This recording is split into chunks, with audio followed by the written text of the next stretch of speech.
My name is Bernard Akoi. I'm a visual artist from Ghana.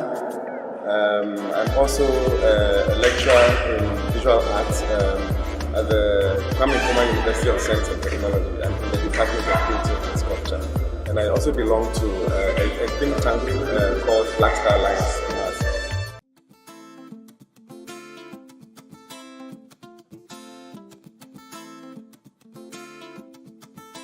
Art for me is a very expanded field. It relates to things that we perceive.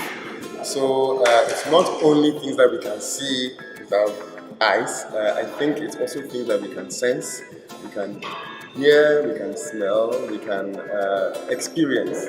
So for me, visual art goes beyond just the visuality, just the eyes. It goes much even more into things that we can imagine. So it's really basically the visual arts.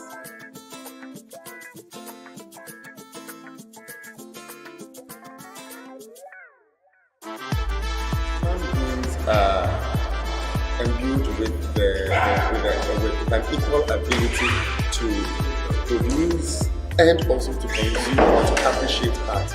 So for me, it has never been a struggle to have become an artist. I was always interested in things that are creative, maybe. And so things within literature, things within performance, things within theater, things within drawing and painting and coloring, and then also relating with people. And I think human relations is also a way of artistic expression. And so, I all my life, so far, I think it is something that I move towards, I gravitate towards. And I do this because I think also that all human beings have the capacity to move towards art.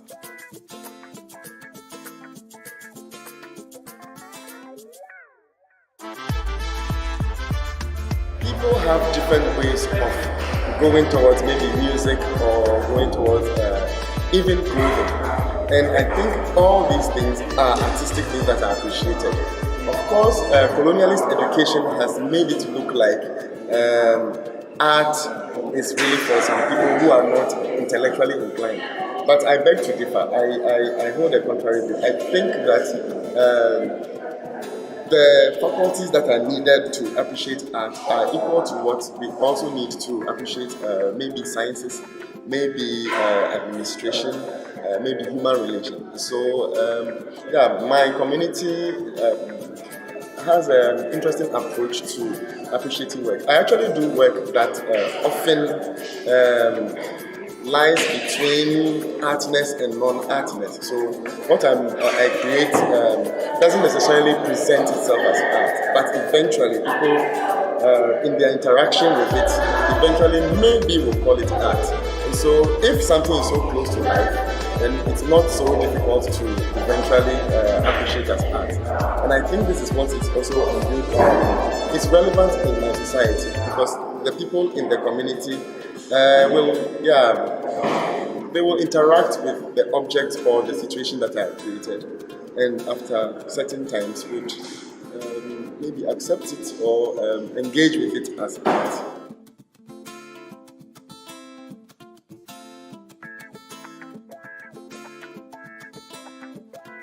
I've been to many places and presented my work, and it baffles people the same way it does even in my own space.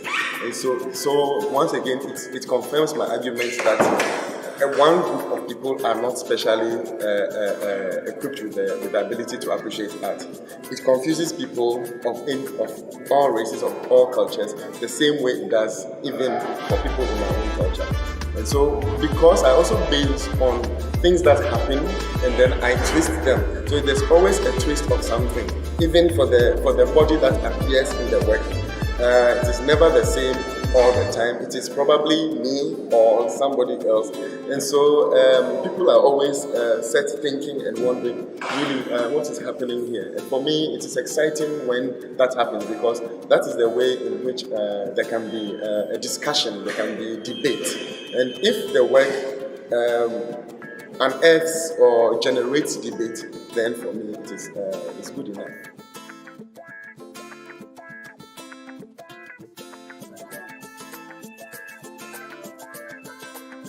production generally is always about negotiations, and so everywhere you go, you have to negotiate, you have to even make compromises, and so for me, the difficulty usually is in what to compromise.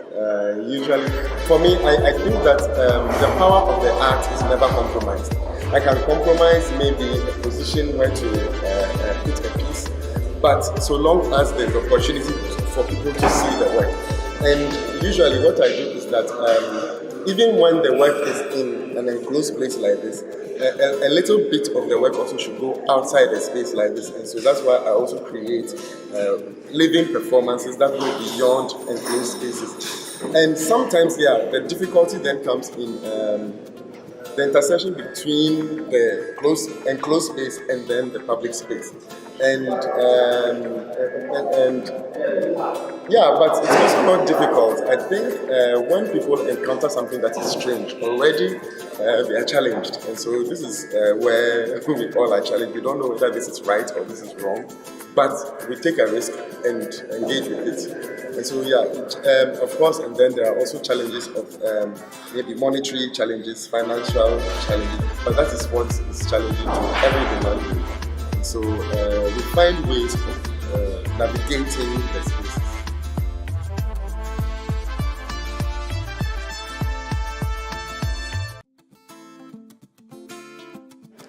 To produce art in this time, we are blessed with what we know from history about what art was or what art can be, and this moment allows us to even dream of what art can become. And that is, and so the best moment for me is now that there's the knowledge and the baggage of the past, which we can maybe cook together with the present and then imagine a future that is not only, as I said at the beginning, it's not only for the visual, it's not only for the eyes, but also can be for the senses, can be for the spirit, can be for the future.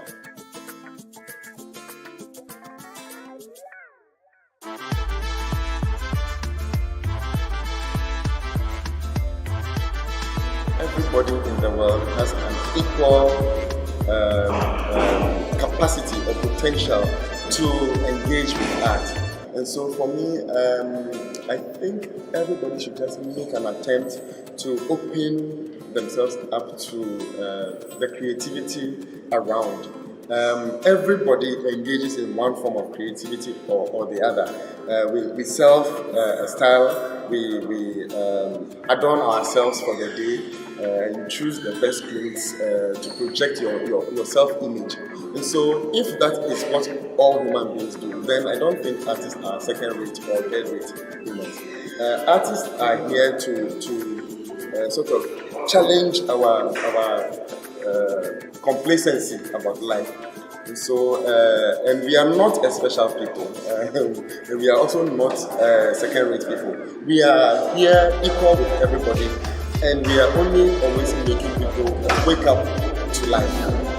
That is basically what artists are.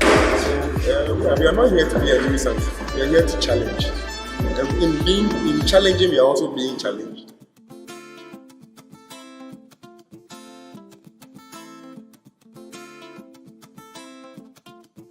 Generally, support comes from so many places, and for me, my extended family has been quite supportive. Maybe they've been supportive. They've been challenging more than supportive. So sometimes when they say things that are even negative, I count them as positive and then work with it towards a better styling of myself.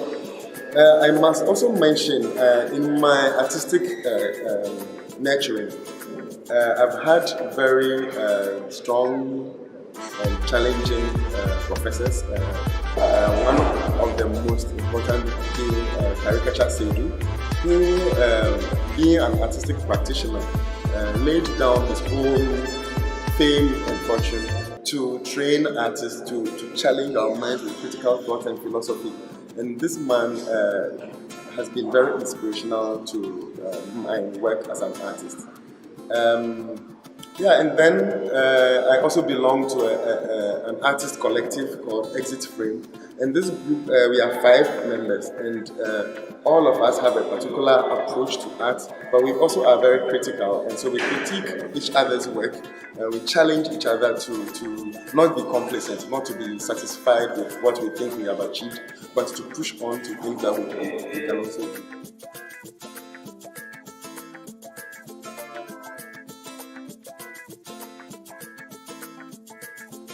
I think that art and literature and life all inspire each other. So this is where I take my inspiration from. Things that are written on cards, things that are written on chalks. They give me interesting ideas to respond to. And sometimes it's not a literal response. It is it's a maybe metaphorical response. It's an analogical response. It's something that even challenges me to think of new ideas.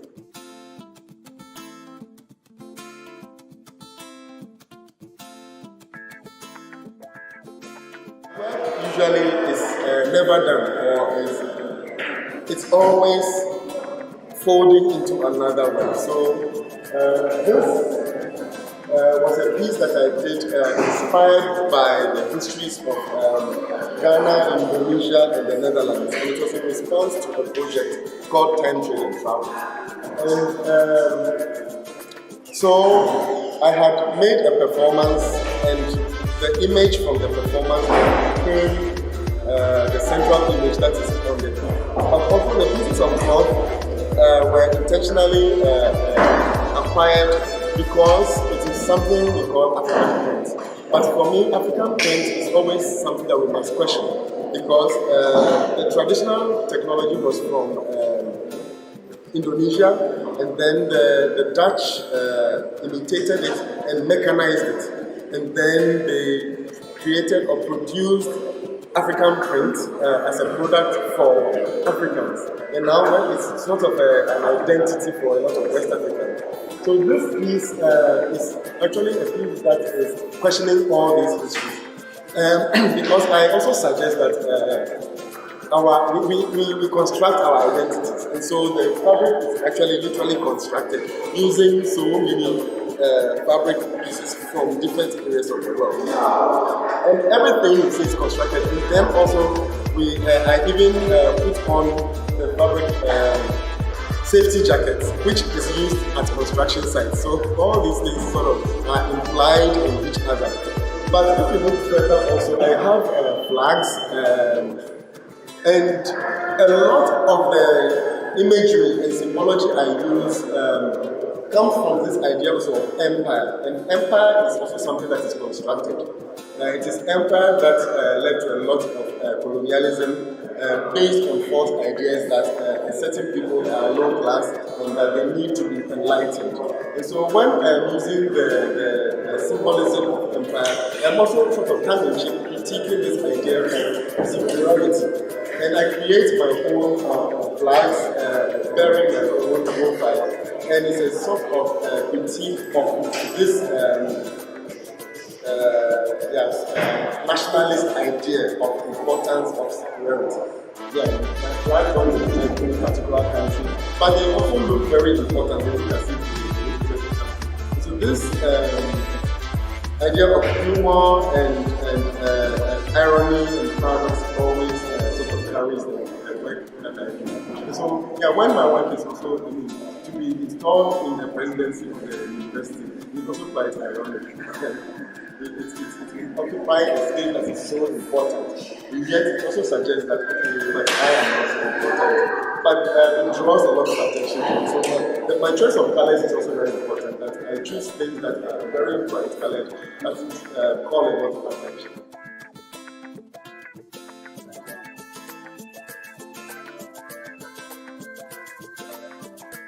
There's a character in the that is walking in public spaces. And it is this character that is also reflected within the fabric piece. And so this character, of course, is constructed by myself. But once it is in performance, it is no longer myself, but a character. And this is the character that may be also appearing soon in the public space. And it's he or she or it performs in public spaces, confounding and confusing people and challenging people's perception about what is real, what is not. The thing is, we cannot talk about each one in isolation. It's a fluid character, so it occupies several spaces. And this particular manifestation was in India, but at different times. So I made 3 performances in India, in a neighborhood where the Coach Residency is located, and then in a this mall, shopping mall, which a lot of affluent people visit, and then in a local market, which is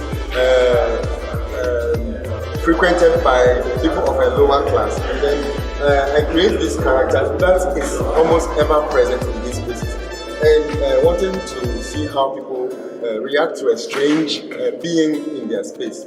Yeah, so this is really what. So the being itself, even though it seems the same, it's never the same. It is fluid. It is changing each moment. This is basically what this is about. But for me, it's also that it has a way of interacting with the space. It is almost as if it is a part of the space, but at the same time, it is also obviously not a part of the space. So this paradox is what I like to unearth in the space and with the character.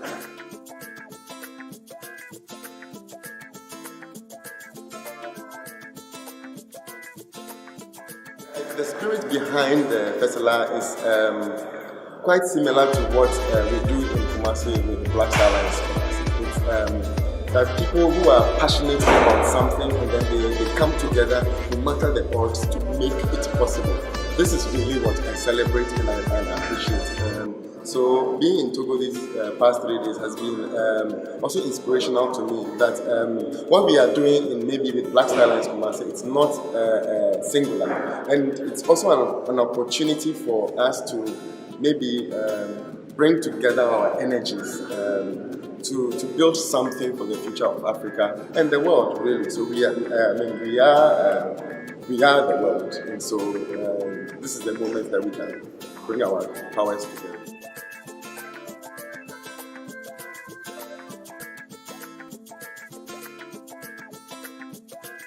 I thank the organizers of Festilarts for inviting me and for initiating this dialogue, this conversation between Ghana and Togo. We are a singular people, we are one people, and it is the accidents of history that have sort of set us apart. And so it is good that these conversations are beginning. And I can only imagine a bigger festival in the future where even more Ghanaian artists will come and participate. And then equally, people from here, from Togo, will also visit Ghana during our Pageant Festival. And then also we can also do things together with Festilarts Kumasi, Exit Frame. Yeah, there's many possibilities for the future.